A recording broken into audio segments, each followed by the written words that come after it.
Okay, welcome everyone and good evening, and for those of you in the room, and good morning or good afternoon depending on where you're joining from online. Welcome to ODI, to this event on civic campaigns for tax reform held here at the ODI offices in London and online.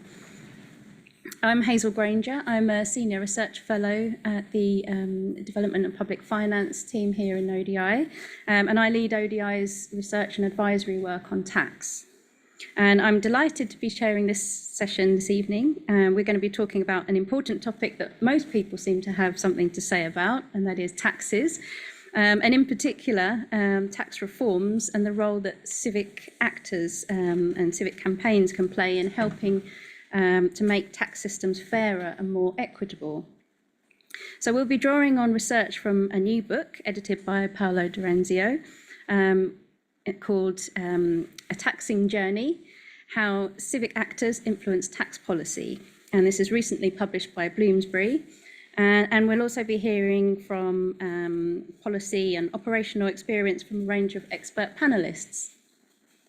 So this topic is particularly important at the moment because rising inequality, poverty, the climate crisis, among other things, are increasing demand for public services. But with higher debt servicing costs and slower economic growth, this is actually pushing more countries into debt. And so domestic revenue mobilisation is playing an important role in financing public services. But clearly, this places an increasing burden on taxpayers, and who pays that burden is a key question. And this is an area that's important to us here at ODI, and if you've been following any of our past public finance events and the work of the Politics and Governance programme, we've been exploring the themes of fiscal equity and civil society engagement, and this is actually a perfect opportunity to bring those two themes together. Last year, we published a report on the role of taxes and transfers in tackling income inequality. And one of the things that we found from that is that it is there's increasing evidence to show that it is actually important to tackle inequality for sustainable growth.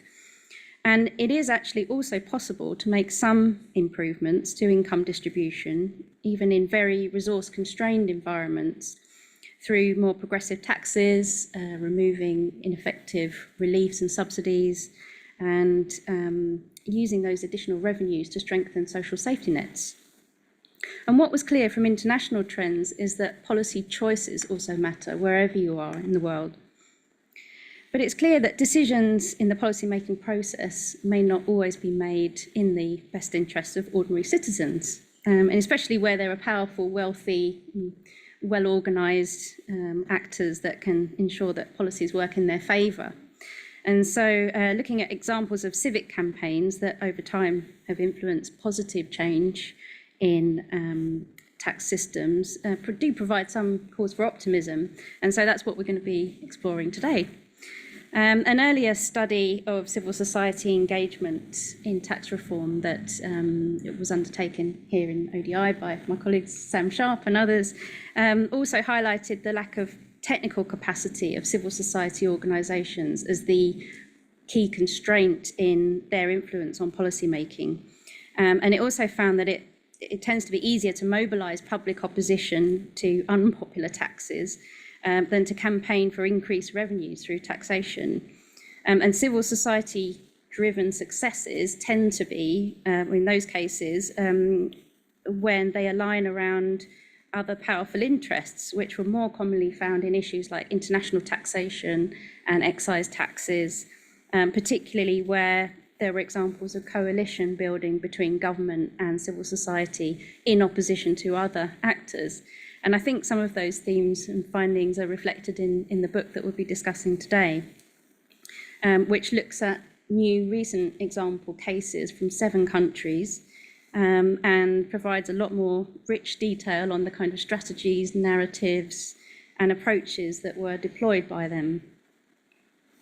This book has been supported by the Bill and Melinda Gates Foundation, and this event is also drawing on related ODI work undertaken with their support, and also within the UK aid-funded programme, the Centre for Tax Analysis in Developing Countries, or TaxDev for short. For those of you who don't know about TaxDev, the programme aims to strengthen the use of evidence in tax policy making, and in particular by working collaboratively with tax officials in our partner countries, including one of our distinguished panellists today, Edward Abrokra, who's joining us from Ghana. And we also have partnerships with Uganda, Rwanda, and Ethiopia. So we'll start this session with a short presentation of the findings contained in the book, followed by a moderated discussion with the expert panel, and hopefully some time for questions from the audience. For those here at ODI today, we'll also have a drinks reception after the event, so there's an incentive to stay to the end. And for those of you joining online, I would encourage you all to add your questions and comments into the chat, and then we can pick up on those and include them in the discussion towards the end. So without further ado, I would like to introduce our expert panel to present the book and also discuss the key findings from three perspectives. From civil society, from government, and also from the perspective of donors or funders. So first we have Paulo Durenzio. He's the editor of the book, and Paulo is a senior lecturer at the Brazilian School of Public and Business Administration at the Fundação Getúlio Vargas, and he has a faculty position also at the LSE. And previously, he was Senior Research Fellow at the International Budget Partnership, where he led the initial research project that led to this book. And to my left here, I have Sergio Chaparro Hernandez. He's the International Policy and Advocacy Lead for Tax Justice Network and International Coordinator at the Colombian Human Rights Organization, De Justicia. And then joining us online, as I mentioned, we have Edward Abrokwa. He's the principal economist at the Ministry of Finance in Ghana.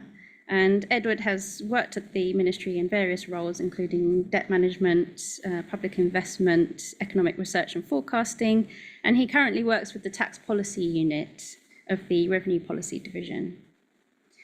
And then finally, we have Mariam Amadoun, Senior Programme Officer on Fiscal Justice at the Open Society Foundations, and she leads the tax justice portfolio with the global programme's Fiscal Space Challenge, and has also previously worked on strategic litigation campaigns with civil society organisations and grassroots activists across Europe. So welcome to all of you, and I'll stop there and I'll hand over to Paulo to start your presentation, please. Thank you. Thanks, Hazel. Thank you, everyone. I'm very happy finally to be able to share the findings of this project with you all in the form of a proper book. Let me just say a couple of things about where the idea for this project came from and how it sort of came to be over time. As Hazel said, when the project started, I was working at the International Budget Partnership.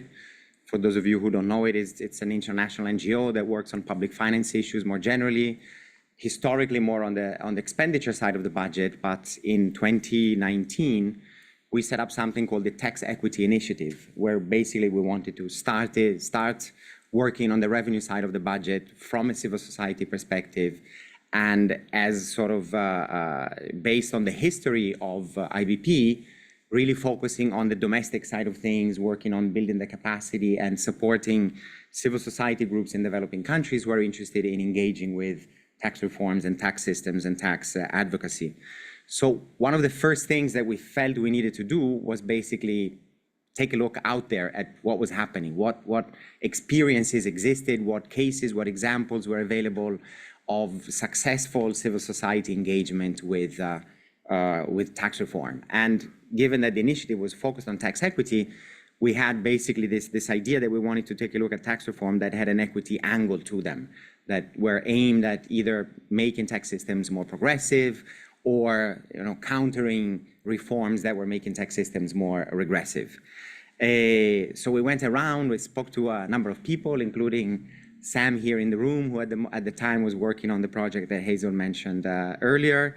And we quickly realized that there weren't that many examples that we could actually find. And so compiling the list of the case studies that are now included in the book was not a particularly difficult job. We basically, included all of the ones that we could find pretty much, and that people that, to some extent had been documented or had been done by organizations that we knew, or organizations that we had some kind of involvement, direct or indirect involvement with. And we ended up with these 7 case studies. 5 of them are in developing countries. 2 of them are in more advanced countries, one in France, one in the United States of America. We felt it was interesting to also have some comparative evidence also in this regard, even though clearly the focus of this work is on developing countries. And the main aim of the book and of the project is basically to give other groups, other civil society groups who are interested in engaging with tax analysis and tax reform from an equity perspective, like a menu of options, a sort of the possibility of learning from the experience of others who have successfully engaged with these types of reforms in the past. So let me say quickly just a few words about each one of the examples. And I've listed them in alphabetical order, so there's no order of priority. France is the first one. We looked at the case of the Gilets jaunes, the yellow vests, that basically started as a popular revolt against the hike in fuel prices that the Macron government introduced a few years back. They then sort of caught public attention, got a lot of media attention, and they went on to basically start advocating for the return of wealth taxation, which had been abolished by the government, and by increased citizen participation in policy choices. So they started with a small tax issue, and then they went on to sort of tackle more broader issues that had to do with an equity perspective more generally, let's say. Second case is from Guatemala and an institution called the Central American Institute for Fiscal Studies, ICEFI, that following a big corruption scandal in 2015 when basically both the president and the vice president were arrested on corruption charges based on issues that had to do with the transparency and accountability in tax administration. They, based on the work that they had done over the previous decade, they immediately were able to sort of put a proposal on the table for reforming the tax administration, for introducing new legislation that would make the tax administration more transparent and more accountable. And so, based on this wave of popular support, you can see some of the protests that happened at the time in one of the pictures. They were able to put a proposal which then went through Congress and was passed into a new law the following year after a change of government following elections after the corruption scandal itself. Sorry, pressed the wrong button. Kenya is the third case. We looked at Tax Justice Network Africa, so not really a Kenyan organization as such, but a regional network that decided to basically act domestically to tackle an issue that they had been looking at more generally at a regional level, the issue of double taxation agreements. And they decided to take the government of Kenya to court on procedural grounds because they hadn't sort of respected the parliamentary approval stage and the public participation, public dialogue stage that was mandated by law in the approval of these agreements, but also based on the fact that the Kenyan government was bound to lose quite a lot of revenue by when this double taxation agreement would enter into force. And they took the government to court and actually won the case. So the double taxation agreement did not happen, even though, unfortunately, not long after, the government basically negotiated a new agreement, which was not very different from the previous one. They ticked all the boxes in terms of the procedure, and they managed to go ahead despite TJNA's victory. But then TJNA used this victory and what they had learned from this to sort of engage in a much broader campaign around taxation issues and double taxation agreements in particular. Mexico is the next case, very interesting case where a human rights organization called Fundar started by litigating with the government, trying to get the names of people and organizations that benefited from these tax amnesties that the government was using basically every time it started a new mandate. Tax amnesties are basically canceling money that individuals and organizations owe to the government in tax overdue, basically. The government, did it regularly. It didn't have much of an impact in terms of improving revenue generation. And as they ended up discovering, when the government finally, through, again, a court victory, released these names, is that the people who were benefiting were really people and organizations that didn't need any help from the tax administration. They were like rich footballers, the biggest companies in Mexico. So they were able to basically make a big splash in a public opinion campaign, and then sort of push the government further to basically address the regressive impact of these measures, and push and obtain a commitment from the government to basically not use tax amnesties again in the future. I'll come back to some aspects of this campaign later. Philippines, an organization called Action for Economic Reforms, over a number of years campaigned repeatedly for the introduction and increase of so-called sin taxes, excise taxes on the use of tobacco and alcohol, which are usually considered to be very regressive. So it's interesting from an equity perspective, but what they did was basically combine the increase in sin taxes with financing universal health coverage. And that was a big success in terms of the expansion of universal health insurance in the Philippines, based on the revenues that the government was able to collect through these taxes. In Uganda, we looked at the case of Seatini, who this was more of a reactive campaign. The Museveni government introduced the very controversial and regressive excise taxes on so-called mobile money transfers that people use basically to move money around through mobile phones. They're very used by poor people in rural areas, and on the use of social media. And also they put up a big campaign. They were not as successful as some of the other campaigns. They managed to sort of reduce the taxes on the mobile money transfers. They were not able to get the government to repeal the tax on the use of social media, but still they had some really interesting strategies that they utilized to sort of make their case. And finally, from the US, we looked actually at a range of state-level initiatives, so 3 initiatives in Maine, Massachusetts, and Minnesota, of citizen coalitions that pushed for an increase in income taxes for the richer parts of the population. So basically, quite a broad set of different types of countries in the first instance, also different types of organizations, from sort of more think tanks to more grassroots to different coalitions, etc. Some domestic, some regional, but also different types of tax reforms that they tackled, even though they all had this equity component in common, and different strategies that we will see, as we will see in a moment. So let me tell you a little bit about the key themes that we felt were kind of running through these 7 cases that we feel are going to be useful for other organizations that are interested in working on similar types of reforms and of campaigns. So 5 emerging themes. The first one is the issue of narratives. So what was very clear from across the cases is that if you want to mount a successful campaign, you need to be able to tell a good story.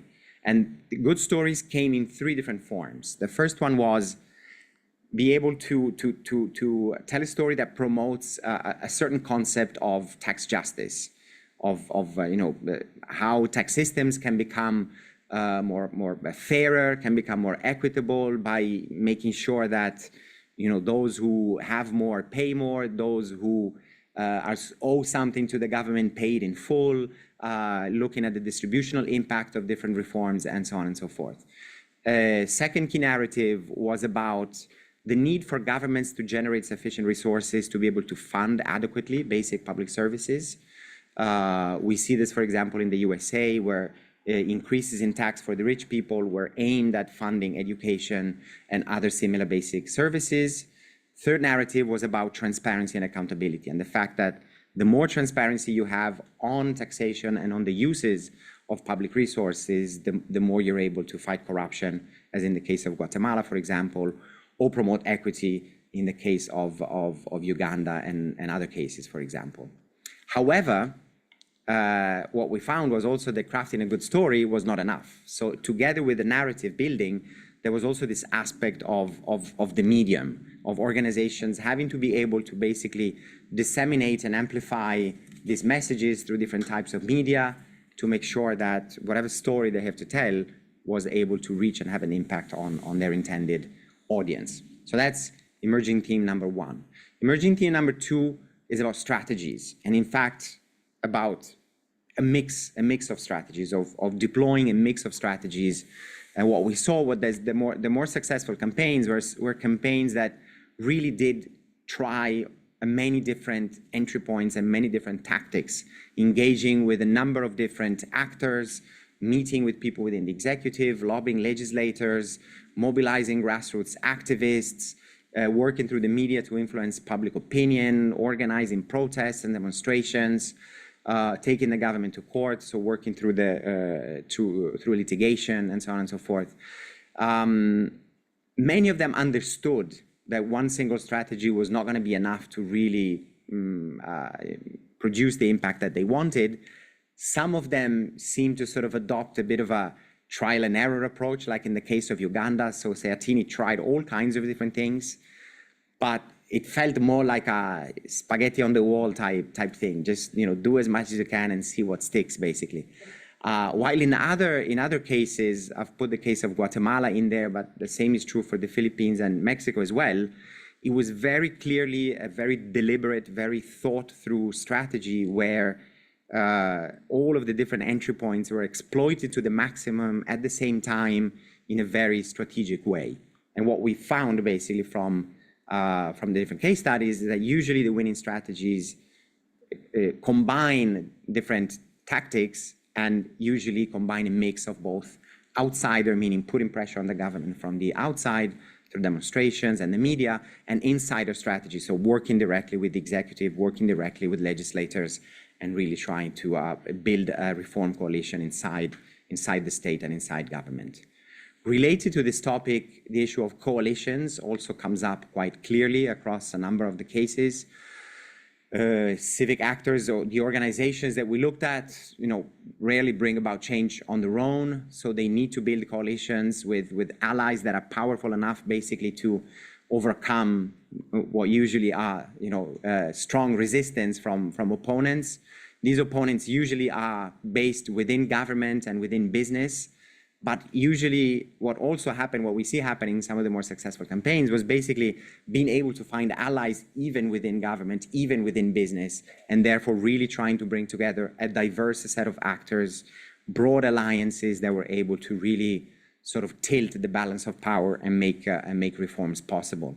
In the case of, in different US states, we see this very clearly, trade unions coming together with religious movements, with other grassroots activists, with legislators as well. In the Philippines as well, they were able to link up sort of more, you know, tax-related activism with health-related movements because of the focus on sin taxes and on tobacco and alcohol. Fourth emerging theme is the issue of capacity, which was mentioned earlier as a finding that came out of the work that ODI did on this before. What was interesting to us is that technical capacity is really only part of the equation, and that in fact, there's at least 3 kinds of capacity that seem to be required for successful tax campaigns. Above and beyond technical capacity, so the analytical skills that sort of enable organizations to carry out analysis that sort of builds their credibility with policymakers. There's an issue, a very important issue of political capacity, which is about engaging strategically with various actors within and outside government, and an issue of communications capacity, which relates back to the issue of a good story is not enough. You need to be able to tell this story in the right places, at the right moment, with the right pitch. So working with the media for doing that.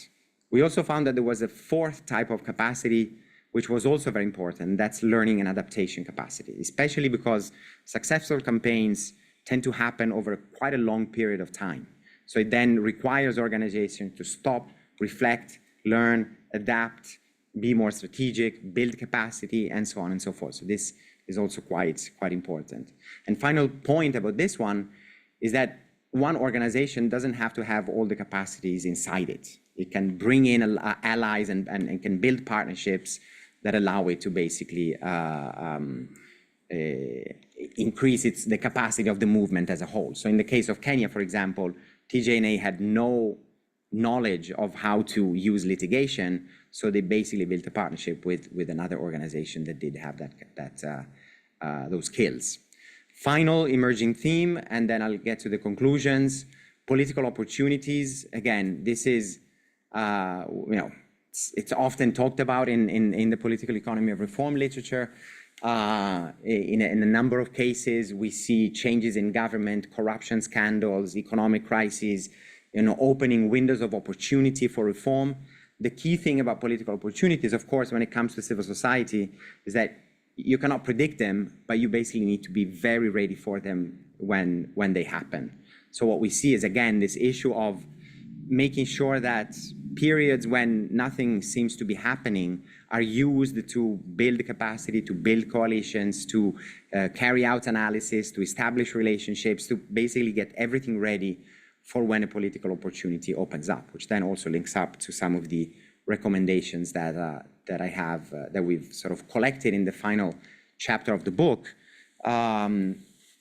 We grouped them in three, sort of directed at three actors, which very conveniently are the same actors that are also represented here in the panel. So I'm very curious to see what people on the panel have to say about this. For civic actors, I mean, I don't have to spend a lot of time because basically I've already told about the lessons that we've learned from the different cases.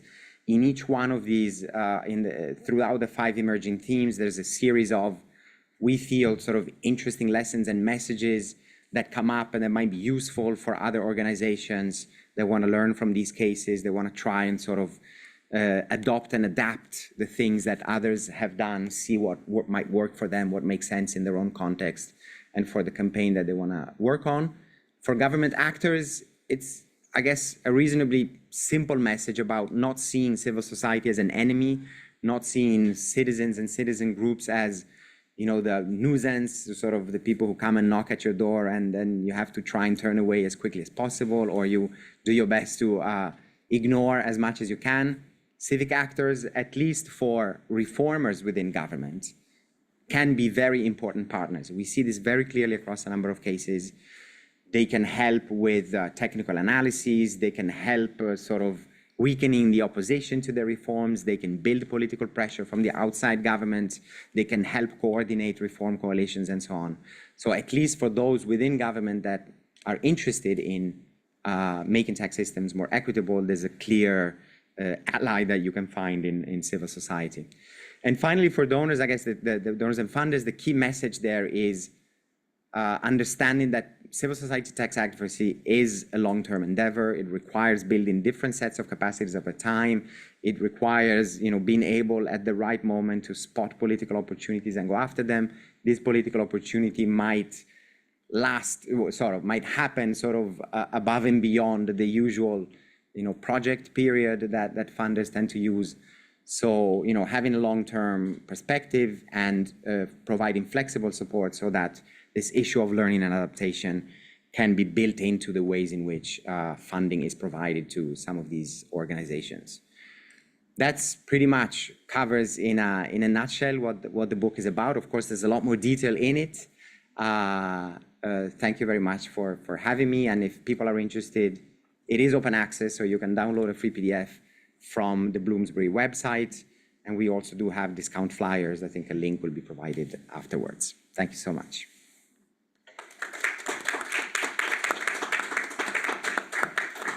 Thanks so much, Paolo. That's really interesting, and there's a lot of things to unpack there. And I'd really love to hear what the panel has to say about that from their own perspectives as well. So I will go straight to our experts, and I'll start with Sergio. But just initially to get each of your reactions really to what Paolo has presented, and from your perspectives, from your experience of, particularly Sergio, I'll start with you, from your experience of working in civil society, what were the examples that particularly resonated with your experience, and how have you found working on tax campaigns in practice? Thank you, Hazel. Well, let me start by saying that I feel grateful for this extremely helpful piece of wisdom that the book is for both tax justice activists and scholars. Opportunities for more exchanges between like what the academic literature says and what practitioners do in this area are really important and scarce. And this book does exactly that. On the one hand, activists are busy people, and sometimes they are dealing with very urgent issues without time to reflect about how to be more effective. And this book is written in a very accessible way, and activists will have a chance to dialogue here with what the academic literature says on the matter in a way that they will see themselves into the picture in a reflective manner. On the other hand, scholars can sometimes focus on problems that are not that close to the concerns of those on the action side. And this book gives them an opportunity to test their hypotheses against research questions analyzed with a fine talent for interrogating the evidence that the book compiles, and therefore is a great contribution that can help academics to make the research more relevant for action-oriented purposes. So to respond to your question, I work at two organizations that are best described as think, do, tanks, because they combine research and advocacy activities. One focuses on global tax reforms, the Tax Justice Network, and one on national and regional reforms, a South-based Colombian human rights organization called the Justicia, and each space has its own challenges. When we talk about global tax reforms, mass mobilization is a big challenge. And unlike what happens with the climate movement, for the global tax justice movement, it has been hard to get mass movements interested on the matter or even get media attention. I don't think like you will disagree with me if I say that it's extremely difficult to make issues such as country-by-country reporting, unitary taxation with formulary apportionment or automatic exchange of information, all of these crazy acronyms, more sexy or compelling for a wider audience. But that's why in the field of international taxation, tactics such as getting the right expertise or producing indexes that simplify and flip traditional narratives on corruption has become very important to influence or hold actors like the OECD accountable for what they do. But then you must find ways to ensure that highly specialized decision-making spaces, like the UN Tax Committee or the OECD, are not immune to the more democratic accountability that comes with exposing the connection of these issues with broader topics such as human rights or the climate crisis. And that's the kind of a strategic challenge that an organization like Tax Justice Network is constantly dealing with. But when we focus on the national or local level, which is the focus of the author's work, we face other challenges that the book captures very well. I think Colombia and the Justicia's and partners' work will be a perfect case study for the next book, Paolo, because a failed tax reform was at the heart of the mass mobilizations in 2021 in Colombia that led to a national strike that shift the political landscape and eventually opened the door for the election of a progressive government, which in turn approved a very progressive tax reform as its first political priority. CSOs in Colombia combined different tactics, as the book suggests, across this period. They created a national CSO fiscal platform where they combined reactive tactics such as debunking myths around the need for regressive tax measures, or with a more proactive stance on proposing an alternative tax reform that was way more progressive. And the Justicia used strategic litigation to demand the entire tax code on the grounds that it was against the constitutional mandate of having a progressive tax system. The litigation was not successful, and I think that speaks about how there are short-term failures or let's call them temporal defeats, setbacks. But the litigation helped to keep momentum in a wave of public's concern on the role of taxes in exacerbating Colombian high levels of economic inequality during the political presidential campaign. And finally, once a progressive government was elected, some CSO members of the network became key government officials that pushed for a progressive tax reform that was approved, drawing on the proposals they drafted before as part of the civil society platform. The finding of the book that successful cases use multiple strategies at the right time resonated with me a lot, as well as the importance of assessing victories in the long term. Because for civil society organizations, usually it's a marathon and not a sprint. I will leave it there for the first intervention. Sure, thank you so much. So I think it'd be really good now to go to Edward in Ghana to hear about the perspective from someone working in government. So I don't know if we can see Edward, if you want to unmute yourself. Just the same sort of question to you, but from your perspective, working in a Ministry of Finance, how have you found the policy-making process and any experience you've had with engaging with civil society? Well, thank you very much. And can you hear me clearly now? That's great, thanks. Yeah, go ahead. Wonderful. So first of all, let me say thank you for the opportunity. And I also want to say the book is absolutely brilliant from the policy point of view. It gives us an insight to what the guys on the other side are doing and how they're, sort of working from the other side to influence policies that is being designed from the ministry point of stance. It's also very interesting to kind of go through all the 7 cases and see some of the successes and then maybe the failures, as it were, within that context. But what I would probably want to do is, I'm sure people who have read the book would have probably had a better understanding of the things, but I want to sort of share briefly the Ghana side of things in terms of how does government sort of engage in policy formulation. Now, before I actually do that, I think it's also very instructive to step back and ask the question, really, why is there poor engagement? Why is the level of engagement poor within the tax policy formulation space, especially in developing countries? And the answer is actually quite instructive, because the first thing you have to remember is that most developing countries, especially in sub-Saharan Africa, you'd realize that within the overall fiscal framework discussions, tax policy was never really mainstream. So tax policy was usually considered as a residual to the fiscal policy formulation. So I dare say that in most developing countries, Ghana being an example, we never even had a tax policy unit until 2016, when we actually created a tax policy division. We probably had a group of people working on tax policy earlier.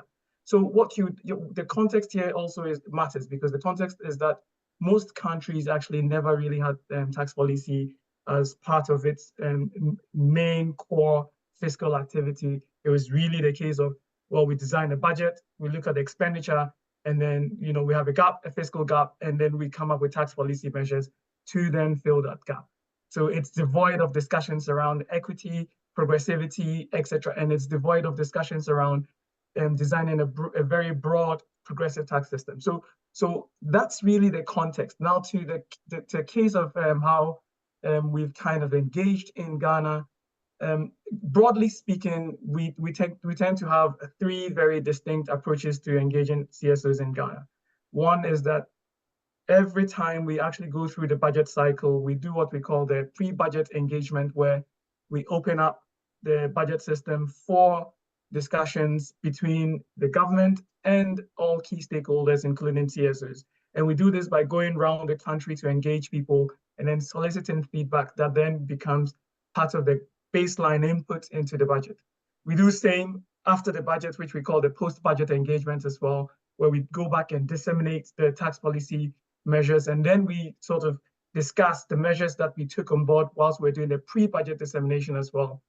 And then the second bit is what we call the tax dialogue, where the minister engages key stakeholders, including CSOs, big accounting firms, organized labor, business groups, and then outlines some of the proposed tax measures. I have to say this engagement is not always very consistent, it's not regular, and it's always on a kind of need-to-do basis, especially if a very controversial policy is being put across or is being planned. So for instance, the Uganda example of the electronic transfer levy, we have something similar in Ghana, and it was implemented with a lot of angst, to say the least. And then the last one would be the case where we usually would put out in the newspapers to say, if anyone has any sort of suggestions or inputs to actually make into the budget, please feel free to actually do so. So these would be the kind of broad engagements that strategies that we use in Ghana. But I think the discussion is going to get very, very interesting as we go along. So my initial submissions would be to just set the context, i.e. to let people understand how tax policy has evolved, especially in most developing countries, and therefore the gap in terms of, or the poor engagement being as a function of also the fact that this is also a very new area in tax policy formulation. Thank you very much. Thank you, Edward. Yeah, that's also really good to hear your perspective from the government side and some of the way that the tax policy making process has evolved and opportunities or lack of sometimes to engage with that. And now perhaps I could go to Mariam from the perspective of an organisation who's involved in funding civil society organisations, but also your general experience of working on civil society campaigns. Perhaps you could also give us some of your reactions as well. Absolutely. Thank you, first of all, for inviting me to be part of this panel and for the opportunity to just be aware of the book. Because in our efforts to stay abreast of developments in the field, we do see a lot of publications come out. We receive a lot of reports from our partners and grantees, but we don't always get the chance to engage deeply, and sometimes we just miss things, you know. So do appreciate the opportunity. I second what was already said by the other panelists, that it's a really brilliant book, and many reasons for that, but I want to highlight three. First of all, I think it's really important to document the work of social movements in general. There's a lot of work to pursue social change that takes place that goes unnoticed, and with it goes a lot of potential for movements to learn from each other and from civil society actors within movements in different countries, in different regions, to learn from each other. So the book does that, and purely for that reason, it's already a really valuable contribution. And I agree that it does fill a gap in the tax justice field in particular, which brings me to my second point.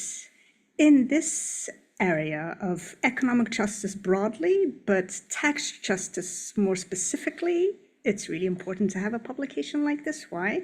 And be keen to hear your thoughts on this. But my sense is that there's no other area where you have this deeply ingrained and pervasive idea that ordinary citizens and civil society actors should not be involved in the conversation.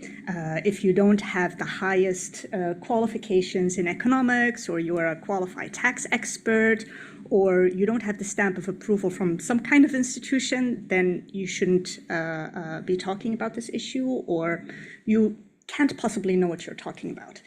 And this book does a great job in dispelling that myth. And this idea is something, first of all, that I wholeheartedly disagree with. But the publication does a great job to show that people care. People care deeply enough to even be mobilized into action. And it also demonstrates the critical role that civil society organizations play in making what is a technical aspect to many of these issues accessible. And it also shows their ability to poke holes in what I call kind of manufactured complexity and deliberate obscurity to really keep people out of the conversation. So for that, also really great job done with the publication. And then thirdly, I really appreciate the diversity of the cases. I know you mentioned earlier that you just included all successful campaigns you could find, but it was, I really appreciated that there was a variety naturally in all these cases, right? You have organizations from different countries, different regions, working on different aspects of tax reform, some involved in reactive campaigns, some more proactively, and also including different types of organizations, some deeply embedded in the tax justice movement, others more adjacent that suddenly get pulled into the conversation, which really enriches the learnings for the organizations that are actually the object of the study, first of all, but also other organizations and funders.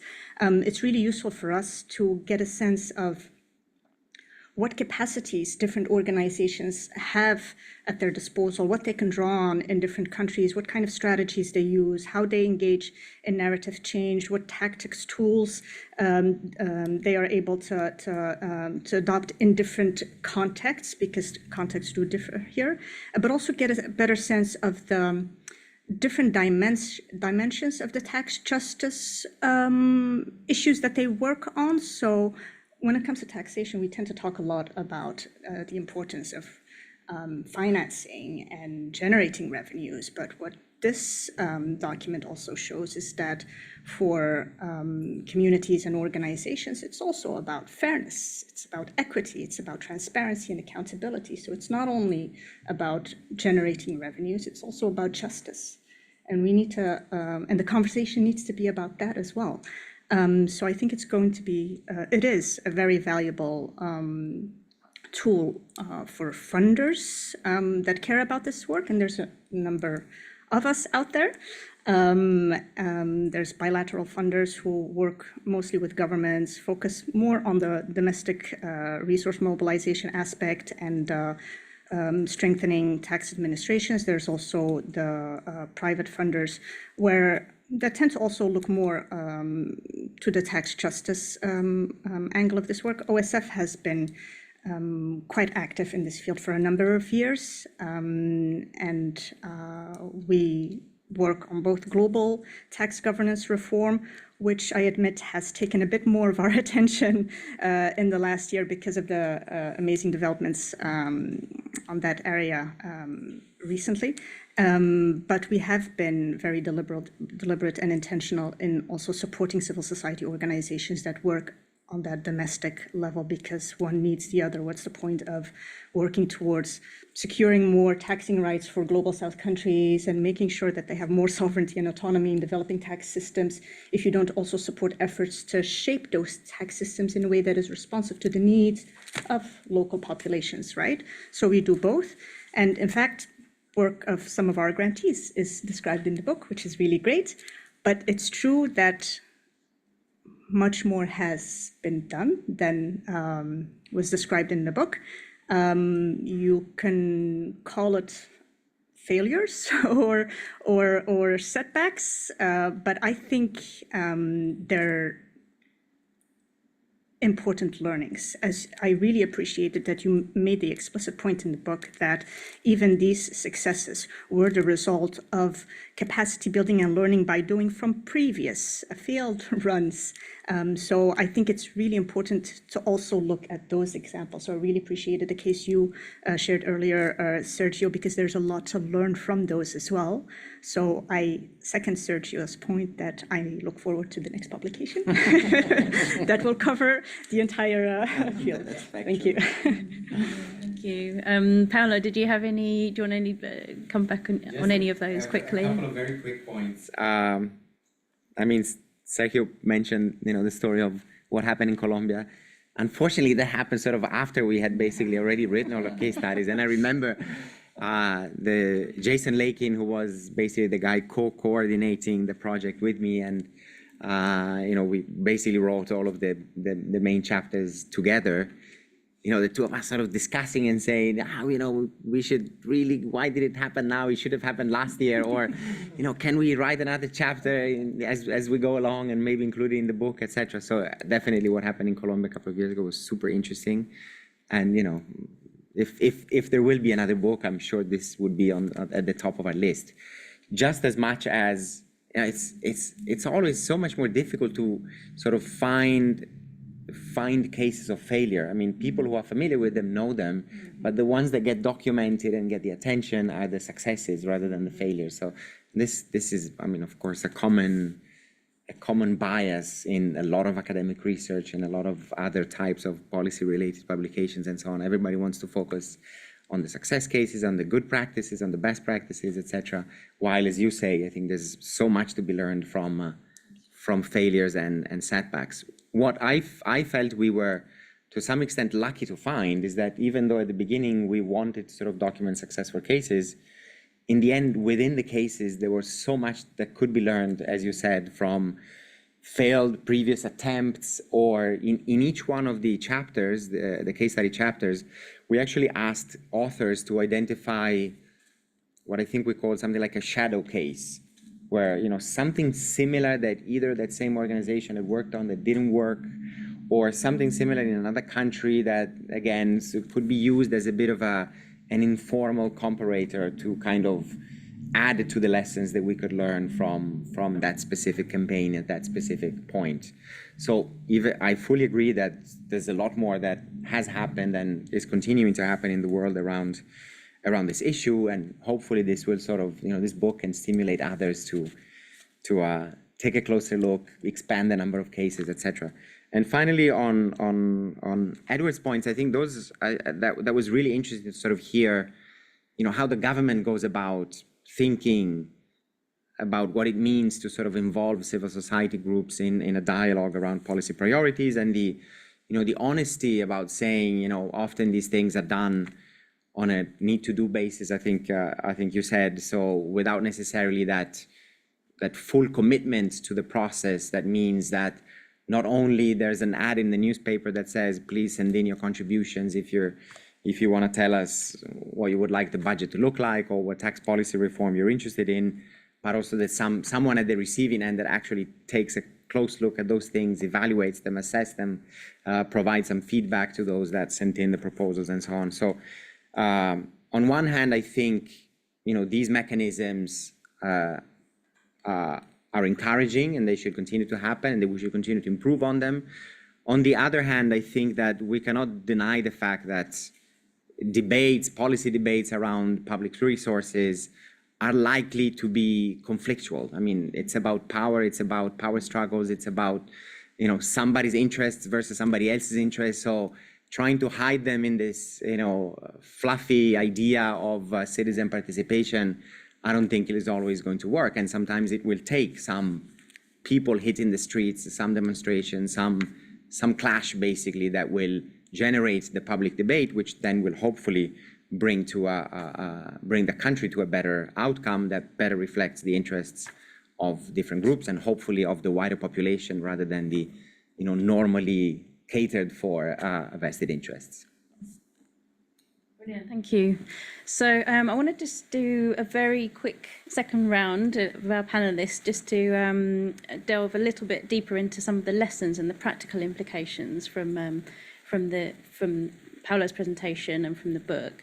And I wonder if I could go back to Sergio again, and maybe, well, I'll come to all of the panelists, and if you could just sort of briefly say something about, from your perspectives, whether you agree with the kind of key lessons that came out for your sort of type of institution. So for Sergio, in terms of civil society organisations, there are a number of lessons that came out around building up narratives, building coalitions, the kind of types of strategies that tend to be successful. I mean, did you agree with those, and do you have any comments on that? Well, yeah, despite that the authors clarify how strongly dependent on the context some of the findings are, I found strong evidence in the book to think on a couple of lessons based on the recommendations at the end of the book that activists should consider regardless of the context, I think. Lesson 1, be aware of your strategy and assess effectiveness of different channels or tactics before starting, no matter how busy you are. And ideally conduct also an exposed evaluation to get the right lessons of these trial and error processes. Second, do not underestimate the role of narratives and media. And it's very interesting how the book unpacks some of the challenges, like when, for instance, you are working with different actors, including media, when you are crafting narratives and so on. For instance, in the Uganda case, Siatini experimented with local radio stations, because sometimes that's a way to reach an audience that you think that, oh, if you use social media, you are going to reach them, and probably that's not the case. It's a big risk nowadays in the field, I think. Third lesson, find allies within different sectors that allow you to challenge the views of other voices from the same sectors, including business and state actors that, for instance, are disseminating narratives that go against what you are pointing out to change. So I think it's very important for civil society organizations not to ignore, for instance, the role of business in changing narratives. In the field of international taxation, it's very important to have voices within the domestic business sector to say, we want tax reforms at the international and national levels for making multinationals pay their fair share in a way that put them in the same level field than local business are. Fourth lesson, build collective counterpower and form coalitions that expand the mix of the capacities or skills you need to be successful. Fifth lesson, be prepared for not getting short-term victories, but invest on what is important for long-lasting change, including the capacities to react to political opportunities that can pass very quickly. I've been in other processes connecting human rights with fiscal policy at a regional level in Latin America, for instance, with a coalition of organizations called the Initiative for Human Rights in Fiscal Policy. And I think this coalition is a good example of how, when funders consider lessons such as those in the book, they can support collaborative initiatives with lasting impacts.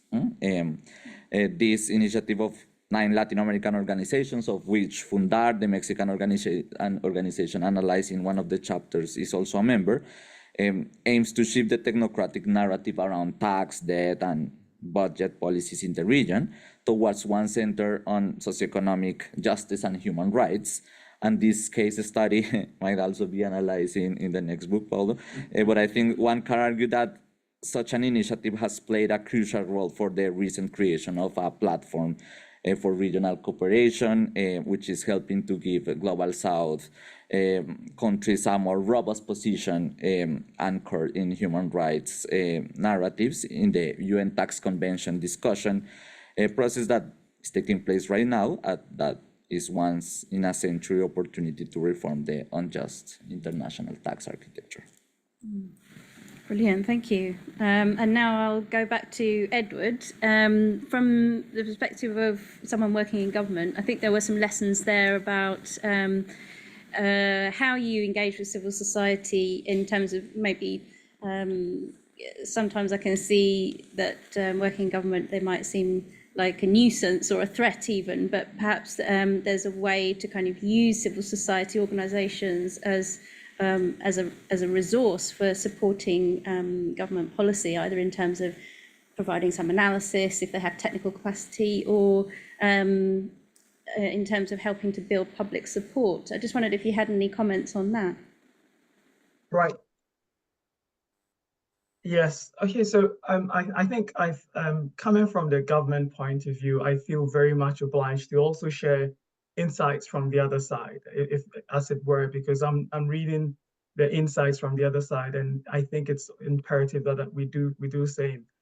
The first point I would say is that when it comes to the government side, there are two actors. Again, we have to be very careful. There are two actors here. There's the technocrats like myself, and then there are the politicians. The technocrats like myself would wholeheartedly welcome discussions with CSOs. I'm afraid I can't necessarily speak for politicians, but short of cracking a bad joke, I would say that the politicians may slightly have a different view about CSOs to that of technocrats. But I think one of the things that I wanted to pick up from the theme from the book, which is on the capacity side, and here's what I think, if I should share some insights from the government side, from the technical side, it would be very useful. I'm not saying this as a cut across statement, but at least to the extent that the experience we have in Ghana is likely kind of marred by certain shortfalls. And I would be very specific, especially within the capacity angle, the need for analytical skills, especially when it comes to tax policy. So what you would see is that very often the CSOs in developing countries necessarily may not, and I'm saying this with a bit of caution here, tax policy, and I know it was said earlier that tax policy sometimes is shrouded in a lot of secrecy, etc. But one cannot run away from the fact that tax policy in itself can be a very, very technical area. It's not by way of anyone's design. It's just the way that some of these things actually evolve over time. So, for instance, having some kind of understanding about, let's say, public economics does not necessarily make one a very good tax policy analyst. You need to, when you're doing tax policy analysis, you need to understand some of the key concepts such as incidence of the tax, the inherent tension between economic efficiency and equity, the legal concerns of the tax policy itself, and the list goes on. So for me, one of the key things that I say I would want to kind of share with colleagues on the other side would be that there's this inherent risk, and we need to be very careful. There's also this inherent risk posed by civil society organizations when it comes to how they actually approach certain tax policy. So some tax policy measures could be actually inherently progressive and overall benefit society. But of course, if you don't have certain technical skill sets, for instance, you would not be able to come to that realization. And I'll be very specific and give you a very clear example. In Ghana, there is an attempt to expand the VAT base to include energy consumption by households. Now, as a tax policy expert and as an economist, I can make the case, and I think tons and tons of research have actually shown that for VAT, especially for VAT on household consumption, for instance, household energy consumption, for instance, having a narrow base and actually exempting, in Ghana's case, exempting VAT household consumption, for instance, is not actually very progressive, and it's actually not in the overall welfare interest of the state. Indeed, if we do that, the top decile income groups in Ghana actually benefit. But try introducing this policy, CSOs come in, and the debate gets a little bit muddy. So from where we sit, it would be very useful for us to also try and focus, especially as was presented, focus on the theme of capacity to ensure that the CSOs on the other side have built the capacity to hold not just the policymakers, but the government overall, to hold their hand to the fire, especially with robust technical analysis, which makes it very difficult for one to wriggle out and then focuses the discussion. If you listen to the discussion in Ghana, the debate is all very much about words, if I should put it that way.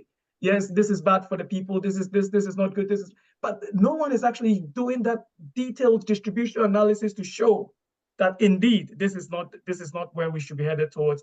No one is actually putting in place that kind of detailed technical analysis to counter maybe what the politics or the technocrats are actually putting across as well. So if there's one thing I would want to share in terms of how CSOs can help support tax reform in most developing countries, there is also the need to also focus on building very strong technical capacity, especially in tax policy analysis, to kind of superimpose on the general strategies that we know CSOs are very good at.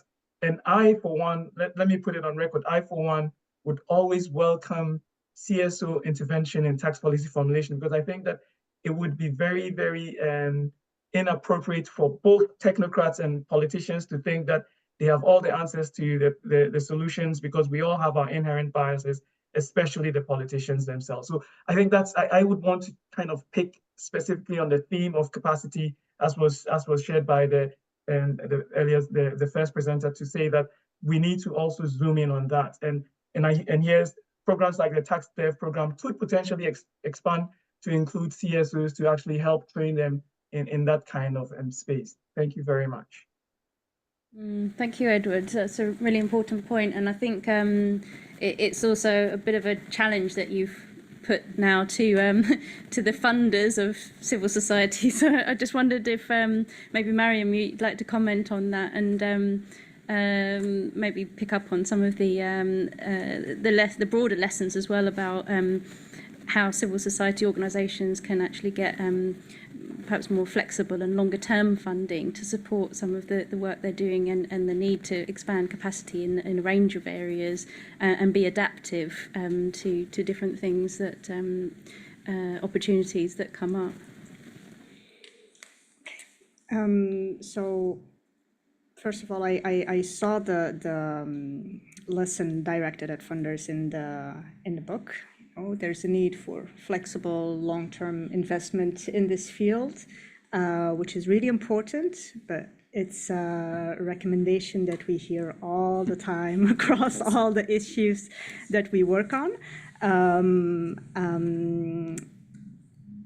But it's an important one, and yeah, I'd gladly comment a little bit more about the lessons that I think we should draw as funders from this publication, and also just in general from conversations that I've had with grantees and partners and the contribution that was made just now. I think it is important to take into account the recommendation you made, because there is a criticism that tends to be leveled at donors, I would say, on the progressive side of things, regularly, and that is that we don't act and think and invest long term. I think there's an opportunity to be seized there, especially with an increasing number of donor collaboratives that are seeing the light these days. I think there's an opportunity for funders there to really pool resources together and to use that as leverage to develop investment that is catered towards that structural infrastructure, networking support, that capacity building, coalition building that is needed, and that needs and that requires a more long-term vision. These donor platforms, by their very nature, they tend to, encourage joint analysis and learning and strategy building that supports longer-term thinking. So I think there's something to be exploited there. So for donors to pull funds and to really think, to set aside amounts, because it's important to continue making grants to important organizations in the field so that they can also do the work that needs to be done, but to dedicate an amount where donors pool funding to really invest not only in organizations, but in ecosystems in a particular field with a long-term vision of really supporting that field, and also maybe even dedicating a certain amount for organizations to seize unique opportunities, I think is something really important. Another request that is often made by our partners in the field is to use our convening power a bit more. I think organizations really benefit a lot from learning from each other. I think publications like this play an incredible role in encouraging that, but there's something magical that happens when you simply bring people into the same room. A lot of networking and joint strategizing and collaboration is taking place online these days, but there's something different about meeting each other in person, especially also in terms, and this is something that I think maybe donors underestimate sometimes. It's really important for that capacity building, for that joint learning and that mutual reinforcement and exchange, but it also really serves the purpose of sustaining movements, because movements are made up of people, and people lose hope, lose inspiration, become tired and drained, and want to give up. And social change takes time. I mean, to invest long term, we also need something to invest in. So making sure that we play a role in not only supporting those infrastructures, but also supporting movements to sustain themselves, I think is really important. And that convening role is really plays a critical role there. And then finally, I think it is absolutely true. We can play an important role as funders in strengthening capacities broadly, whether it's the capacities that you listed in the book, or very specifically technical capacity of whether it's institutions or civil society organizations or tax administrations in countries. There's a lot to be there with the, financial means of funders, but there's also something else that I know is the case for the organization that I work with, a little bit maybe also for others, but I'm not going to speak for others. We sit on a wealth of knowledge. The reports and the publications that came out in the last years, the number of reports that we also were produced, that we commissioned from consultants to learn ourselves about certain topics. There's a wealth of information that we sit on, and that also in terms of specific capacities, like we have an entire strategic litigation program that has produced guides and trainings and workshops that civil society organizations can use. There's a lot of work that's been done on narrative change, on mobilization, but also on the technical aspects of tax justice and other issues that are really important. So I think it would be useful for us to not only think about supporting capacity in terms of our grant making, which is critical and it needs to be there, but also to support that with sharing the knowledge that sits with us, and make that available to civil society actors and our partners more proactively. And that is something that, we need to think through a little bit. Brilliant, lots of excellent points there. And I was going to come to you, Paolo, but I just wondered, I'm conscious of time, so I'm just wondering if there's any questions from the audience, and maybe we could take a couple of questions first, and then I'll come back to you, Paolo, and see if there's anything else you want to add. So I'm just checking, do we have any questions online? If anyone has questions or comments, please post them in the chat, and then we can raise them. While we're waiting for that, is there anybody who has questions here in the room? Okay, I'll start with Sam and then go to Frederic. Thanks very much. Sam, research here at ODI. Thanks very much, Paolo, for the book. I loved it, and the discussion is very, very interesting as well. What I particularly liked about the book, I think, and as many of the comments have shown, is how it highlighted the political nature of tax reform, right? And I think there was a risk a little bit in the donor community a couple of years ago. There was a realization, right, that a lot of attention has been put on domestic resource mobilization, but very little of that fund had gone to civil society. I think the stat was 3%, 2% of funding on DRM reached civil society. So then it's, okay, well, we should fund civil society more. But that's a little bit challenging, right? Because we, in our work, we spoke to a lot of civil society, and they would say, it's very, very difficult to work on tax. Advocating for progressive tax reform, especially in contexts where trust in government is low, is a difficult endeavour. So my question, I wanted to push you a little bit more on what are the implications of that, recognising that tax reform is political for funders, because most, or at least many of the cases in your book, right, are reactive cases opposing unfair taxes. In Uganda, in France, and so on. And of course, there are many cases of civic activism in opposition to taxes in the wrong direction, in the wrong direction from a progressive point of view, business associations, civic actors opposing taxes that would be more progressive. So my question is, looking across your cases, do you have recommendations at a domestic level for what the potential areas where it might be possible to galvanise progressive, proactive activism for tax reform, rather than just reacting to unfair taxes? What do you see as potential for funders supporting proactive, progressive tax reform? Because I think that's quite challenging. should we take Frederick's question and then I'll come back to you? Thank you very much. It's a fascinating topic. I have to confess I haven't read the book, but I certainly will afterwards. And actually, I wanted to come back to some of a recommendation around the CSO and the strategy and the narrative. All of that sounds very sensible, but I can't help myself thinking that certainly the Yellow Vest, which I know a little bit more because I'm French and I followed it, was at least for a long time, one, incredibly spontaneous, right? There was no narrative, there was no strategy, it just happened sui generis.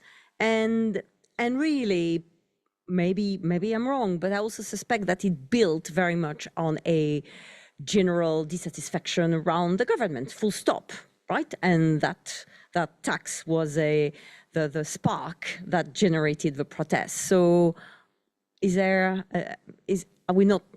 how really those recommendations recognize the fact that sometimes those movements are driven not by strategy, but by spontaneous discontent?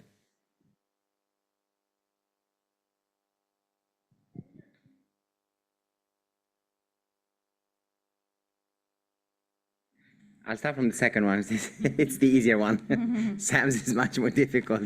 No, clearly the Yellow Vests was kind of the outlier case in many ways. I mean, it was so different from all of the others that we even had a little bit of trouble kind of trying to draw lessons from it that could be of interest, within this broader scheme of the 5 emerging themes that we identified and so on.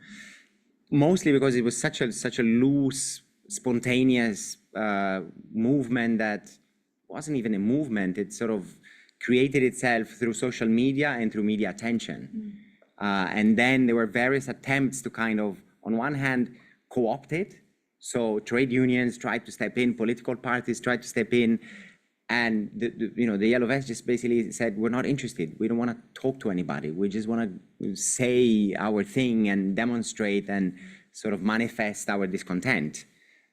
Which then made it very difficult for them to even articulate like a policy proposal as such. So they were very much against a bunch of things, but they were not necessarily for many others. So eventually, the wealth taxation and citizen participation became a couple of the things that where there seemed to be enough consensus, but it was very difficult for them to articulate, to have a common voice. It was this sort of social media fed creature that is clearly very different from all of the other cases that we look at. So we, in many ways in the book, we treat it as a bit of a special case, partly about things that you can learn in terms of how not to do things in many ways, because they didn't try to create coalitions. They didn't have a clear strategy. They certainly were effective at messaging, but partly because they started, putting a lot of things on fire, basically. And so the media started paying attention to them. So violence was a big fuel in terms of the attention that they got and the legitimacy that they got through that. So basically, yeah. That's kind of the summary of it. So I think there are some lessons to be learned for others, but mostly in the sense of do things differently from what they did, and you're likely to basically be more successful, I guess. Yeah. I would quickly add to that also the mobilizing power. I mean, okay, none of the technical capacity, the narrative change efforts even, or the intentional strategizing wasn't there. Even when you have none of that, being able to mobilize discontent is really powerful, because in the end, it was a successful campaign. Whether or not they intended it, strategically or anything, they succeeded. And I think that was also just an important lesson. When all else fails, when you can do that, when you can mobilize, make a difference. And yeah, I mean, I fully agree. And I mean, as something you said before about the fact that sometimes it takes a spark, basically, for people to realize that they do have the collective power to change things, even though, most of the people that started going to the roundabouts with the yellow vest, most of them had never engaged in any kind of activism before. So it's an interesting case of what are some of these specific and special circumstances under which collective power can come to be and mobilization can come to be. But, I do think it's a very idiosyncratic example. So at least in our reflection, there were only a very few things that you could learn from it that were probably more broadly applicable. Moving to Sam's question, which I think is both very important and very difficult. The easy answer is that it's not easy to basically find some areas where that are valid across countries, where there's likely to be enough energy to basically create political momentum around some kind of tax equity proposal. So it's very much context specific. We see it in our case studies, in each country, whether it was reactive or proactive, it was, something that one organization identified as something important, which then sort of became more important as they went along because they built other things onto it. Or it was a reactive thing where they were just sort of trying to get people to get organized, to get the government to not do what it said it wanted to do. I wouldn't say that most of the cases we cover are reactive. I mean, if you think about the most successful ones, I would consider to be Mexico, the Philippines, and Guatemala. Actually, all of them are proactive. It's true, there were political opportunities that opened up. But so they reacted to a corruption scandal, that's fine, but it's not like they actually put a proposal on the table. Fundar went after the government to get more transparency. Action for Economic Reforms basically said, here's an opportunity for us to increase, argue for the increase in sin taxes so that universal health insurance can be expanded, etc. So that was the easy answer. The more difficult answer, in my view, comes from the fact that the terms of the debates are shifting globally. And this is true basically across all countries. So it opens up opportunities in terms of recognizing, and also, thanks to the work of the Tax Justice Network, thanks to all of the different organizations that are mobilized, thanks to the funder support that are basically supporting this idea, thanks to the work of academics like, Piketty and all of them who kind of have put inequality, have put fiscal justice on the agenda. So one part of it on the international side has gained a lot of momentum and is already sort of having its own momentum. But on the domestic side of things, the terms of the debate are shifting, and that opens up political opportunities which were not available, I think, 5 or 10 years ago. So whether, there is enough political space for, organizations that are capable enough to really sort of ride this wave and start, putting together proposals and creating coalitions, etc. That again will depend a lot on the specific context in a specific country, etc. On the political opportunities that exist or that might open up. But I do think that there's let's say, a contextual shift, which I hope is going to make this work more relevant, more impactful, more doable in a larger number of countries than was the case a few years ago. Yeah, that question. I think that, one of the methodological virtues of the book is that for the case study, it used a counterfactual to ask, like, those that wrote the cases, okay, what would have happened if you wouldn't have been there, because I think that's a very positive exercise to understand what really the causal mechanism, the causal mechanism to understand the story. Sorry, and I think that, for instance, funders and our own organizations need to start asking questions like this to understand how the ecosystem of actors work and why civil society is important to make the most of political opportunities, including, for instance, when there is discontent, general discontent against a government, how that can translate into reforms, actual reforms on the tax field, because sometimes there is a risk that, for instance, journalists put the issue on the table, like with scandals, Panama Papers, and so on, but then translating that into tax reforms is a huge challenge. And then there is a sequence that needs to happen where other actors come into the field to say, okay, in order to fix this problem, we need to come up with proposals. And sometimes that's not done by technical experts in the government or by like any other actors. And that's when civil society is really important, Briefly, one point on the question. I have one question online, so I'd like to come to that. I think if you want to encourage progressive tax reforms campaigns more proactively, it's useful sometimes to not lead with tax, to talk about climate change, to talk about inequality, to talk about gender wage gaps, gender justice, to talk about all of these issues that people care about deeply, even when they might think tax is a little bit boring or a little bit too complex. When you engage with them on these issues and then start to talk about all the tools you have at your disposal to actually address them, tax being an important one of them, people become interested and want to talk about tax reform proactively. And what you see these days when you look at campaigns in these fields, there's a lot of talk about tax. There's increasingly more talk about tax, and very proactively so.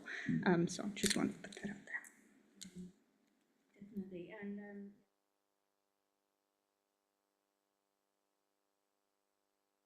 who's online, and he's working in for our tax dev program in Rwanda with the tax policy department there in the Ministry of Finance, and he was asking about the role of political actors, because assuming that tax campaigns are kind of standard fare for them in terms of, they're likely to have more capacity in terms of the kind of areas that you mentioned around communication, media coverage, knowledge of the tax system and so on. So he was wondering if you could elaborate a bit on the role of political actors and what lessons there are for civil society organisations to use or to work with political actors to achieve tax policy goals. I mean, we see in the case studies many attempts, some of them more successful than others, of civil society actors trying to approach. I'm assuming that when they say political actors, he means politicians, yeah. members of parliament, ministers, within and outside, sort of within the executive, within the legislature. And clearly, I mean, those, they, in the end, they're the real decision makers. So they're basically your main target audience, if you wish. Trouble is that often, they have different ideas, they have different priorities, they have to listen to lots of different people. So it's really about the strategies that you put in place to convince them about the fact that what you're proposing makes sense. Where it's also how do you play the political game in a way that makes your the reform that you're proposing more or less possible or feasible. I mean, in the case of Uganda, basically Siatini in many ways made the mistake of approaching political actors that were part of the opposition. So the government immediately was against anything that they said, and they sort of regretted it afterwards. In the US, in one of the cases in the US, the activists and the coalition had to wait until a change of government before they were able. So they had worked with the head of the opposition. He then became governor, and one of his first proposals was to do exactly what the coalition had proposed. So it's the most important, but at the same time the most difficult relationship, both to build and to use for the ends of the reform, I would say.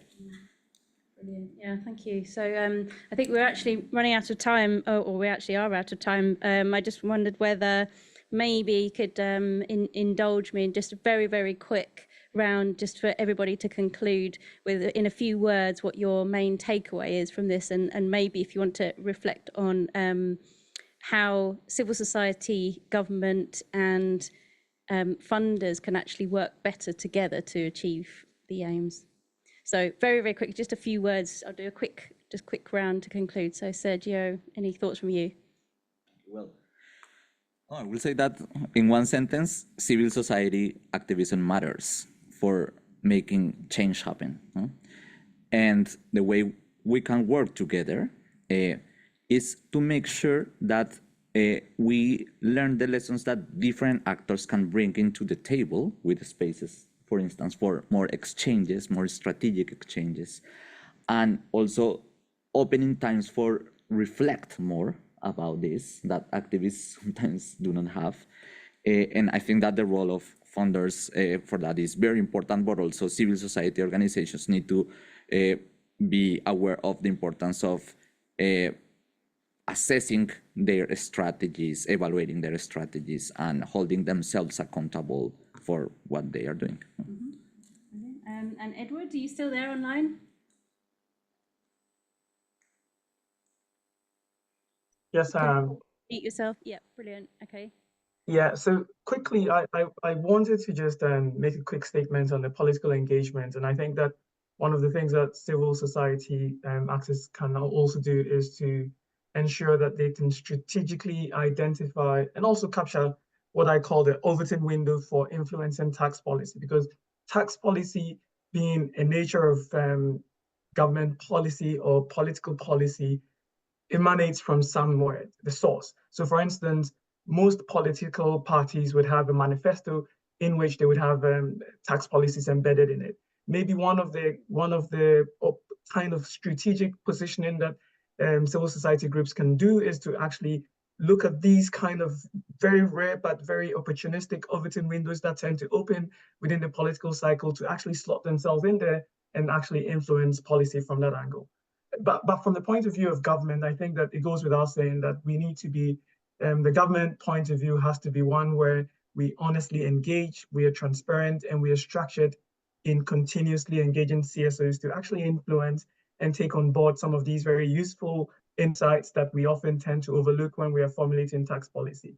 I mean, this also helps to create the sense of an atmosphere of trust, and it's also kind of, it creates this sense of working together to build what I call a very, very comprehensive tax system that is progressive and efficient. Now, what tends to happen is that people always tend to forget that a policy can come on stream and it is jumped on as the policy and everyone is focused on that without actually looking at the context of the policy within the broader tax system as well. So that's one of the things that I think that governments also need to look at. And then also lastly, government needs to provide feedback to CSOs when we engage so that they actually know why certain policies are being undertaken and why certain policies are not being undertaken. So I'll leave it here. Thank you very much. Thank you, Edward. And quickly go to Mariam. I know you need to leave, so if you need to run away, go. I think it's really important to provide that flexible, strategic, long-term funding to support the great civil society organizations that are doing this amazing work and leading movements towards really important change, but also to support that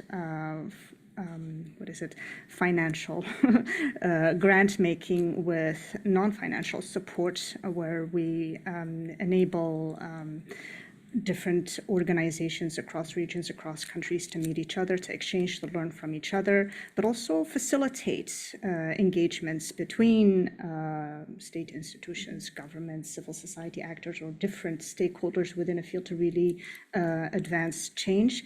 I think all of this requires creativity and out-of-the-box thinking from funders, but also a little bit of courage to kind of go against the grain these days of pursuing quick wins and immediate impact. So yeah, lesson learned. Thanks. Good to hear that from a donor. From me personally. Sure. We won't take that as reference. Okay, any final thoughts, Paolo, very quickly? No, just very grateful. I thought this was a great discussion. I really enjoyed it. So yeah, get the book, read the book, spread the word. Until the next one.